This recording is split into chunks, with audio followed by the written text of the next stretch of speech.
Assalamualaikum warahmatullahi wabarakatuh. Balik lagi bersama dengan Irma di sini. Kita jumpa di podcast TV Show, ngobrol sering tapi nggak bikin boring.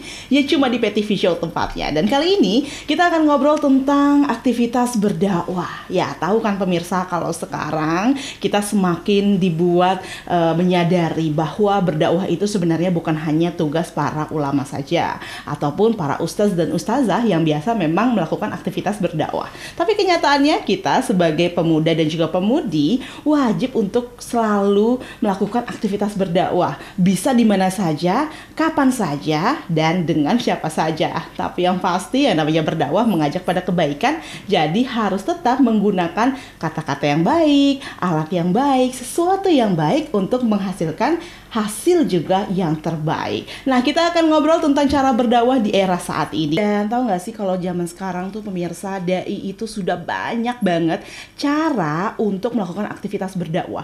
Kalau di zaman dahulu mungkin ya masih harus bertatap muka nih dengan para jamaah. Tapi nyatanya sekarang banyak juga para dai yang memanfaatkan kemajuan teknologi untuk aktivitas berdakwah. Salah satunya melalui media sosial seperti yang dilakukan oleh Ustadz penyanyi atau yang dikenal dengan UTS. Siapakah beliau? Yakni Ustadz Thohirin Sanmiharja. Assalamualaikum warahmatullahi wabarakatuh, Ustadz. Waalaikumsalam warahmatullahi wabarakatuh. Apa kabar hari ini? Alhamdulillah sehat selalu. Sehat selalu. Alhamdulillah. Baik, berbahagia, senang bisa berjumpa. Alhamdulillah. Ini kalau pemirsa televisi Muhammadiyah sepertinya sudah tidak asing dengan Ustadz Thohirin ya. Mungkin ada di beberapa program yang lain begitu ya. Tapi kita berjumpa di program baru di Podcast TV dan kita akan berbincang tentang bagaimana caranya Ustadz Thohirin sendiri berdakwah dengan memanfaatkan media sosial. Nah, sebelum kita lebih dalam lagi nih Ustadz, apa sih sebenarnya kesibukan dari Ustadz Thohirin sendiri di saat ini? Baik, terima kasih Mbak Irma dan pemirsa TVmu dimanapun berada. Saya sehari-hari itu ngajar di Fakultas Ekonomi dan Bisnis UHAMKA. Oke.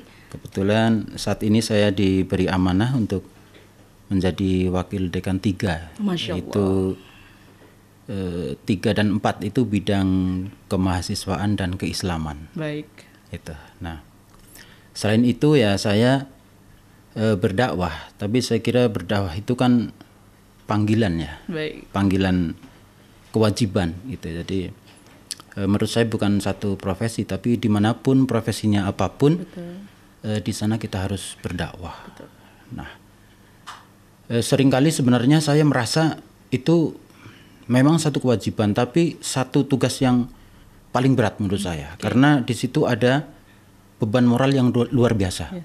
Jadi kebetulan ayah saya itu juga pendakwah. Di kampung itu ada musola kecil lah begitu ya. Jadi, nah kurang lebih saya punya beban untuk setidaknya menyambung perjuangan beliau. Betul. Tapi di awal-awal itu saya luar biasa.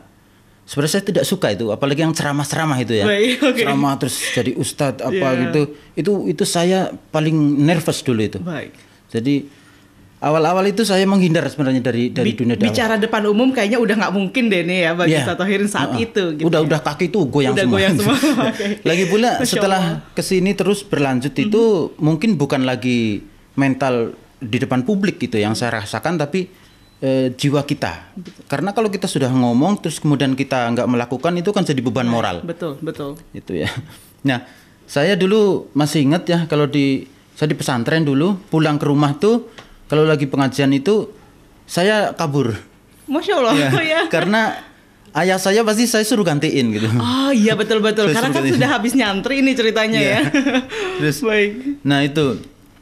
Nah saya sampai trauma kalau ada kasidahan itu, lagu kasidah tahun 80-an barangkali ya. Ya itu. Nah itu kalau dengar lagu kasidah itu saya masih trauma gitu. Kenapa? Karena itu adalah musik yang di-setel di pengajian. Dan saya pasti suruh maju. Iya. Ya, suruh ceramah gitu. Sementara anak-anak yang lain saya masih SD ya itu waktu itu ya, itu santai-santai gitu ya. Makan snack apalah pengajian gitu. Saya itu udah gemetaran mau maju. Jadi rasanya itu ya bergula dengan perasaan sendiri gitu. Awal-awal seperti itu gitu. Dan sekarang justru cukup aktif begitu ya dalam aktivitas berdakwah. Ya, jadi saya merasa itu tidak bisa Dipisahkan. dihindari ya. Itu juga mungkin sudah tulisan Allah barangkali ya. Saya sebenarnya mencoba beberapa kali untuk tidak ke dunia dakwah ya. Artinya dakwah itu bukan yang sebagai dipanggil ustadz, itu saya nggak mau begitulah ya. Udah sambil jalan, kepengen usaha apa gitu. Itu ya nggak jalan semuanya itu. Sampai akhirnya saya merasa ya apapun profesi saya memang saya harus berdakwah. Makanya saya di lagu saya yang pertama saya menulis lagu itu hijrah. Itu salah satu teksnya itu akhirnya aku kembali ke jalan itu gitu ya. Jadi saya merasa nggak bisa menghindar. Iya, jadi saya mau nggak mau saya harus kembali dan barangkali ya memang Allah di situ berkehendak. Betul. Masya Allah, luar biasa sekali. Karena kalau kita tahu memang berdakwah tadi benar apa yang Ustadz Thohirin pahami semula begitu ya, bahwa di setiap kegiatan memang semestinya itu juga merupakan satu kegiatan berdakwah begitu ya. Entah hanya sebagai tadi mengajar saja, mengajar pun harus berdakwah, mengajar yang baik begitu ya Ustadz ya. Dan juga semua profesi sebenarnya juga bisa kita lakukan dengan berdakwah. Tapi untuk fokus benar-benar berdakwah seperti yang dipahami oleh banyak orang yang kemudian biasa dipanggil oleh kita adalah ustaz dan juga ustazah. Itu satu hal yang semula dihindari oleh Ustadz Thohirin, tapi saat ini sepertinya sudah menjadi satu hal yang sangat melekat bersama dengan Ustadz Thohirin. Nah, kalau saat ini apa bedanya? Kan sejak dahulu sebenarnya juga Ustadz Thohirin sudah melakukan aktivitas dakwah di profesinya, ya, entah dalam berjualan, entah dalam mengajar, bahkan sampai menjadi dekan dan lain sebagainya. Apa bedanya dengan hari ini? Bagaimana aktivitas berdakwah yang dilakukan Ustadz Thohirin?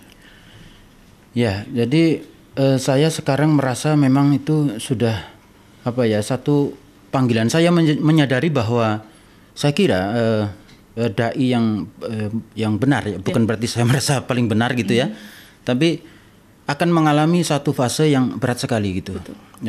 Ini mungkin yang dialami oleh Rasulullah ya, waktu pertama kali beliau itu dapat wahyu pertama, itu kan stres, dalam tanda kutip ya. Beliau pulang gitu menggigil, itu adalah satu gambaran bukan hanya pengalaman spiritual yang bahwa beliau mendapat wahyu, tapi memang beban yang berat sekali. Nah, itulah yang titik mula, dan saya kira itulah saya kemudian sekarang menempatkan diri bahwa ya memang kita harus menyampaikan apa yang kita bisa gitu. Kita nggak boleh diam gitu. Jadi merasa salah kalau kita kemudian diam. Jadi karena saya pernah di pesantren, jadi ada ilmu agama sedikit lah, kurang lebih seperti itu ya. Jadi kalau melihat ceramah apa itu kan agak ngerti sedikit itu. Tapi kalau kita cuma nonton terus kalau ada yang jelek terus kita paling ngeritik, apa gunanya gitu kalau kita nggak ikut berbuat gitu. Jadi yang terpenting adalah kita ikut berbuat dan kemudian kita memperbaiki diri. Mungkin barangkali hikmahnya di situ, dengan kita ikut di dalamnya semampu kita, kemudian kita jadi mengevaluasi diri seperti itu. Jadi seperti ngomongin diri kita. Iya. Seperti itu. Karena satu hal yang paling membebani seseorang ketika dalam melakukan aktivitas berdakwah, betul seperti yang Ustadz Thohirin sampaikan. Sepertinya kita semua juga ingin bisa menyampaikan apa yang kita ketahui tentang agama, tentang ilmu syariah begitu ya. Tapi kadang kita suka nggak percaya diri bahwa kita juga mampu melakukannya, dan kita suka takut untuk memulai karena kita khawatir tidak bisa melakukan apa yang kita sampaikan. Nah, sebenarnya ini mana yang harus didahulukan? Apakah kemudian kita sebenarnya harus menyampaikan sesuatu yang baik bagaimanapun keadaannya begitu ya? Ataukah kita takut terus dalam berdakwah? Kalau takut, kita bisa memulainya dengan cara bagaimana? Kita akan tahu jawabannya, tapi di segmen berikutnya tetap di Podcast TV Show.